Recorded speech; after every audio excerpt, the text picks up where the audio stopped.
Pertanyaannya, di Muhammadiyah itu pemerintah termasuk ulil amri atau bukan? Baik, Bapak Ibu yang berbahagia yang dirahmati oleh Allah Subhanahu wa taala. Jadi yang dimaksud dengan ulil amri, siapakah dia? Ulil amri itu adalah yang pertama pemerintah, yang kedua para ulama. Jadi ulil amri itu ada umara, ada ulama. Jadi ulil amri itu ada umara, ada ulama. Maka ketika disebut sebagai ulil amri, para umara, pemerintah, itu yang mencakup mereka yang mengurusi rakyat, maka mereka adalah ulil amri. Maka kaum muslimin yang mengurusi masyarakat, yang ada di legislatif, yudikatif atau yang lainnya, mereka adalah para ulil amri. Dan dalam pandangan Muhammadiyah di negeri kita ini adalah darul ahdi. Jadi bukan darul Islam, bukan pula darul kufri, tetapi darul ahdi, negeri perjanjian. Karena negeri ini dibangun di atas perjanjian antara kelompok muslim dan non muslim yang membuat kesepakatan bersama. Maka istilahnya kalau di Muhammadiyah namanya darul ahdi wasyahadah, bukan sebagai darul Islam, bukan pula sebagai darul kufri. Kemudian yang kedua, tadi ulil amri adalah para ulama.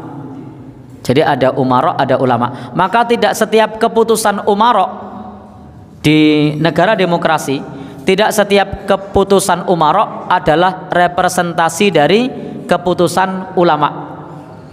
Sehingga ada kalanya di negeri kita yang terkait dengan para umara, ketika memutuskan sesuatu itu bukan representasi dari keputusan para ulama. Contoh, di dalam penjelasan para ulama, minuman keras halal apa haram? Haram. Boleh dijual apa tidak? Tidak. Boleh dikonsumsi apa tidak? Tidak. Tapi kira-kira kalau ada di kalangan pemerintah pada umumnya, minuman keras menurut aturan undang-undang boleh dijual apa tidak? Boleh, asalkan jauh dari masjid, jauh dari sekolah, usianya sudah di atas berapa? Saya tidak hafal, tidak pernah beli. Ya, anggaplah di atas sekian tahun. Nah, maka ini tadi saya sampaikan bahwa umara itu adalah ulil amri, tetapi bukan representasi dari keputusan para ulama. Itu ketika di negara demokrasi seperti di Indonesia. Maka sebagai umat Islam, keputusan yang diambil terkait dengan hal-hal yang semacam itu, innamat ta'atu fil ma'ruf, ketaatan itu dalam perkara yang baik. Tetap wajib taat dalam urusan kenegaraan, pakai SIM, pakai helm, taat lampu merah, ngurus perizinan, ngurus akreditasi. Bahkan sekolah-sekolah Muhammadiyah itu semua pakai izin, tidak ada yang tidak pakai izin. Ada aturan-aturannya, mengikuti aturan dari pemerintah, ketentuan luas tanahnya, ketentuan guru-gurunya, pendidikannya, mengikuti aturan dari pemerintah. Jadi Muhammadiyah juga taat kepada pemerintah. Tetapi memang terkait dengan putusan keagamaan, ulil amri di Muhammadiyah itu adalah keputusan dari PP Muhammadiyah. Jadi kalau ada maklumat dari PP Muhammadiyah, maka itu yang dipakai. Karena ulama yang dijadikan sebagai rujukan di Persyarikatan Muhammadiyah itu adalah dalam masalah keputusan-keputusan strategis, itu yang disampaikan oleh maklumat PP Muhammadiyah. Sehingga kalau tadi pertanyaannya pemerintah ulil amri atau bukan, di Muhammadiyah pemerintah juga ulil amri. Karena ulil amri ada dua, ada umara, ada ulama.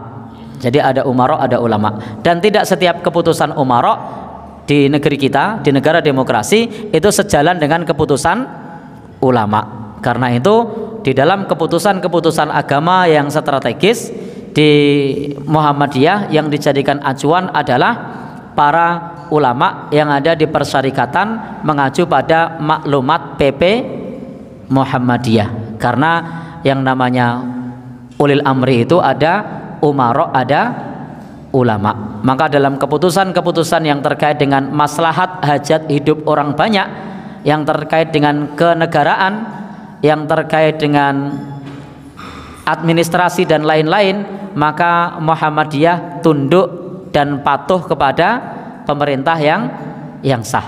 Tetapi dalam masalah tadi putusan-putusan yang sifatnya seperti penentuan Ramadan dan lain-lain yang terkait dengan keagamaan, maka acuannya adalah ulil amri di sini maklumat dari PP Muhammadiyah. Wallahu alam bishawab. Ada tambahan?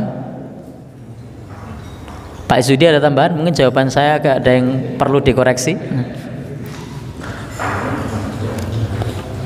Jangan ada tambahan? Oh sampun nggih. Wallahu alam bishawab.